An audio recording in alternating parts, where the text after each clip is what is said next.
Hello everyone, welcome back to my channel. So today we are going to discuss regarding pulmonary edema. So अगर हम pulmonary edema की बात करें in the simple way कि pulmonary edema क्या होता है, so this is the normal alveoli. आपको दिख रहा होगा normal alveoli है, जो कि normally हमारा जो alveoli है वो किससे filled होता है, air से filled होता है.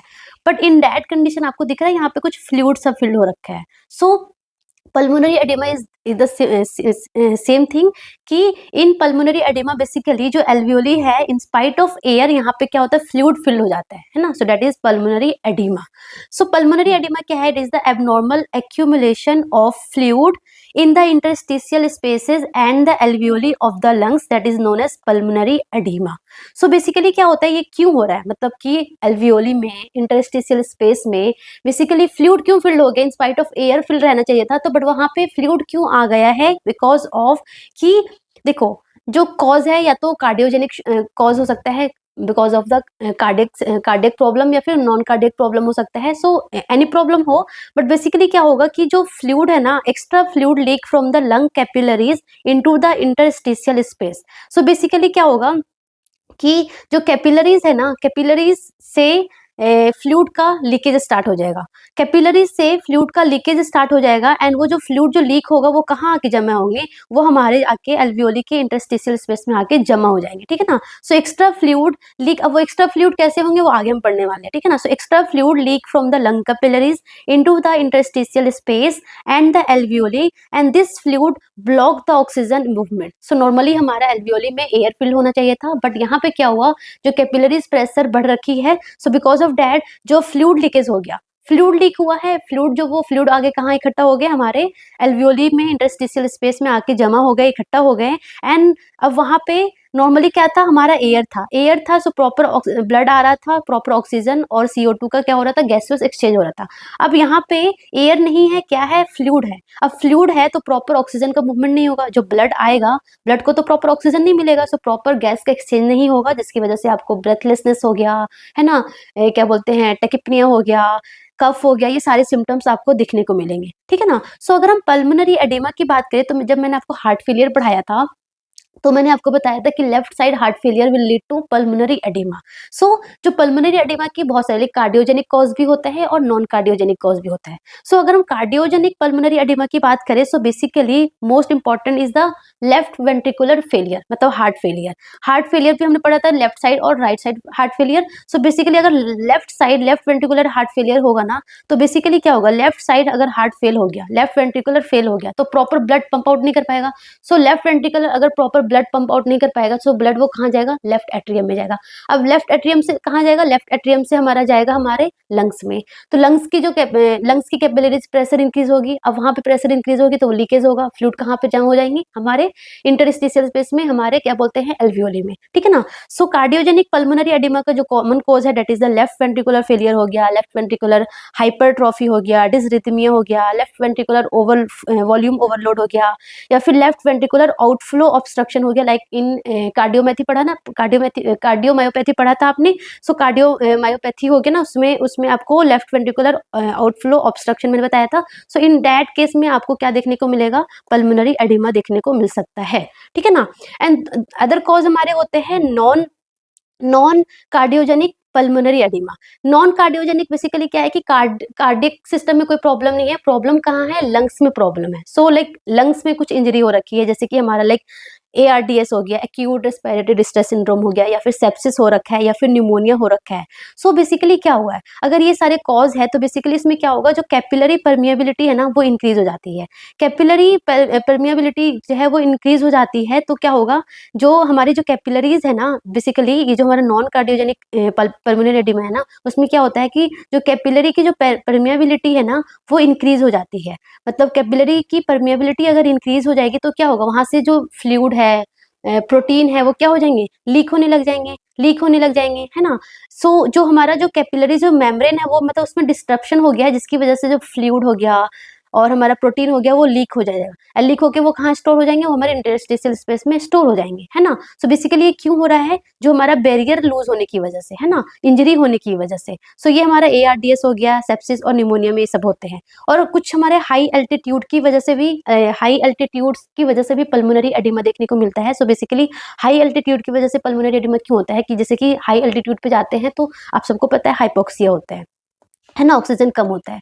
ऑक्सीजन कम होता है जिसकी वजह से आप सबको पता है कि जब भी ऑक्सीजन कम होता है ना, जो जो हमारे पल्मोनरी वेसल्स है वो क्या होती है, कंस्ट्रिक्ट होती है। अदर वेसल्स है ना, वो हाइपोक्सिया के प्रेजेंस में क्या होती है, वो डायलेट होती है, बट हमारा जो पल्मोनरी वेसल्स है ना वो क्या होती है, कंस्ट्रिक्ट होती है। सो पल्मोनरी कंस्ट्रिक्शन होगा, पल्मोनरी कंस्ट्रिक्शन होगा ना, तो जिसकी वजह से जो कैपिलरीज जो है, हमारा जो कैपिलरीज है वहां पे भी क्या होगा, ओवर प्रेशर होगा। ओवर प्रेशर होने की वजह से स्ट्रेस इतना ज्यादा होगा कि वो क्या होने लग जाएंगे, लीकी हो जाएंगे, वहां से भी फ्लूइड का लीकेज स्टार्ट हो जाएगा, ठीक है ना। सो हमारा हाई एल्टीट्यूड की वजह से पल्मोनरी एडिमा देखने को मिलता है। एंड कुछ हमारा लंग कॉज हो गया, जैसे कि ARDS हो गया, न्यूमोनिया हो गया, सेप्सिस हो गया, एंड हमारा कुछ कार्डियोजेनिक हो गया, जैसे कि left ventricular failure most common, ठीक है ना। सो ये सारे हमारे पल्मोनरी एडिमा के कॉज है, ठीक है। अगर हम क्लिनिकल फीचर्स की बात करें तो बेसिकली क्या हो रहा है कि जो एल्वियोली में क्या हो गया है, फ्लूइड फिल्ड हो गया है, तो प्रॉपर गैस एक्सचेंज नहीं होगा। प्रॉपर गैस एक्सचेंज नहीं होगा तो ऑफ कोर्स बॉडी में ऑक्सीजन कम होगा, ब्लड में ऑक्सीजन कम होगा, सो हाइपोक्सीमिया होगा, है ना, हाइपोक्सीमिया होगा। अब हमारे ब्रेन को भी ऑक्सीजन कम मिलेगा, सो डिक्रीज सेरिब्रल ऑक्सीजनेशन होगा, तो जिसकी वजह से रेस्टलेस हो गया, है ना, एंग्सियस हो गया, तो ये सिम्टम्स हो गया। उसके अलावा अब ब्लड में ऑक्सीजन कम है तो ऑफ कोर्स आप ब्रेथलेसनेस फील करोगे, आप हाइपर वेंटिलेट करोगे, टेकिपनिया होगा, है ना, टेकिकार्डिया भी होगा, जुगुलर वेनस डिस्टेंशन होगा, एंड वेरी वेरी इंपॉर्टेंट कि स्पूटम जो है पिंक फ्रोदी स्पूटम होगा, ठीक है ना। एंड लंग्स में पानी भरा हुआ है तो आप जब ऑस्कल्टेट करोगे तो आपको क्रैकल्स दिखेगा। This is very important, this two thing is very important. Sputum जो है वो pink frothy sputum and crackles auscultate in the pulmonary edema. उसके अलावा शॉर्टनेस ऑफ ब्रेथ होगा, जब आप लेटोगे तो आपको एकदम से लाइक सांस लेने में बहुत ज्यादा दिक्कत होगी, that is the proximal nocturnal dyspnoea हो गया। डिस्पनिया ऑन एक्सर्शन, थोड़ा सा भी काम करोगे आप एकदम हाइपर वेंटिलेट हो जाएगी, थक जाओगे आप, है ना। ऑर्थोपनिया होगा। सो ये सारे सिम्टम्स आपको पल्मोनरी एडिमा में देखने को मिलेगा, ठीक है ना। अगर मैं मैनेजमेंट की बात करूं कि मैनेजमेंट क्या करना है, तो आपको एक सिंपल वर्ड याद रखना है, that is the LMNOP। LMNOP याद कर लो, आपको मैनेजमेंट याद हो जाएगा। सो L मतलब क्या है, L is the Lasix. Lasix मतलब कि फ्यूरोसिमाइड, डायूरेटिक्स, है ना, डायूरेटिक्स देंगे। LMNOP, L is the Lasix मतलब कि डायूरेटिक्स देंगे, क्योंकि फ्लूइड भरा हुआ है ना, फ्लूइड भरा हुआ है तो हम क्या देंगे, हम फ्लूइड को हमें बाहर करना है तो हम डायूरेटिक्स देंगे, लेसिक्स देंगे। M is the morphine. Morphine basically क्या करता है, मॉर्फिन ना बेसिकली क्या करता है, प्री लोड को कम कर देता है। प्री लोड को कम कर देगा मतलब कि कम ब्लड हमारे लंग्स हार्ट में आएगा, कम ब्लड हार्ट में आएगा तो ऑफकोर्स कम लंग्स को जाएगा, तो वो जो लीकेज है वो कम होगा, ठीक है ना। सो मॉर्फिन प्री लोड को कम करता है, सो मॉर्फिन हो गया। N is the nitroglycerin. Nitroglycerin या तो हम IV देंगे या फिर हम सब लिंगुअल देंगे। ये भी बेसिकली हमारा प्री लोड क्या करता है, डिक्रीज करता है, मतलब कि कम लोड आएगा हमारे हार्ट को, कम लोड हार्ट को आएगा, कम प्रेशर कम हमारे लंग्स को जाएगा तो प्रेशर थोड़ा कम होगा, ठीक है ना। सो नाइट्रोग्लिसरीन हो गया। O इज द ऑक्सीजन देंगे, ठीक है ना। ऑक्सीजन हम लाइक मास्क के थ्रू हो गया, या फिर रीब्रीदर मास्क, नॉन रीब्रीदर मास्क, या फिर इंट्यूबेट भी करने की नीड हो सकती है। And P is the position. P is the position क्योंकि मैंने बताया था ना कि ऑर्थोपनिया होता है, प्रोक्सिमल नॉक्टर्नल डिस्पनिया होता है, सो पेशेंट सीधे नहीं लेट पाएगा, तो आपको पेशेंट को कैसा पोजीशन देना है, you have to give the high Fowler position. High Fowler position देना है, हाई फॉलर पोजीशन देना है विथ लेग डेंगलिंग। लेग जो है ना वो डेंगल रहेगा नीचे की तरफ, सो डेट जो प्रॉपर वीनस रिटर्न ना हो, ज्यादा ब्लड लंग्स को, ज्यादा ब्लड हार्ट के पास ना आए, अगर प्रॉपर डेंगलिंग लेग डेंगलिंग रहेगा, सो डेट वीनस रिटर्न क्या हो, कम हो, ठीक है ना। So high Fowler position with leg dangling, ये हम पोजीशन देते हैं for pulmonary edema patient, very very important. So LMNOP is the management for pulmonary edema. आई बात समझ में। बट अगर आपको प्रायोरिटी बोले तो फर्स्ट प्रायोरिटी क्या है, that is the position. Position is the first priority. आपको पेशेंट को जैसे आपको लगे कि इनको पल्मोनरी एडिमा का पेशेंट है, तो फर्स्ट इज द प्रायोरिटी क्या है, position, high followed position with leg dangling. Second हमारा क्या है, oxygen administer is the second priority, क्योंकि हाइपोक्सीमिया हो रहा है, सो ऑक्सीजन देना है। एंड देन आपको मेडिसिन लाइक डायूरेटिक्स हो गया, मॉर्फिन हो गया, नाइट्रोग्लिसरीन हो गया, एंड नाइट्रोप्रोसाइड भी देते हैं, क्योंकि नाइट्रोप्रोसाइड बेसिकली हमारा मॉर्फिन हो गया, नाइट्रोग्लिसरीन हो गया और नाइट्रोप्रोसाइड है ना, बेसिकली ये सारे क्या करते हैं, प्री लोड को कम करते हैं।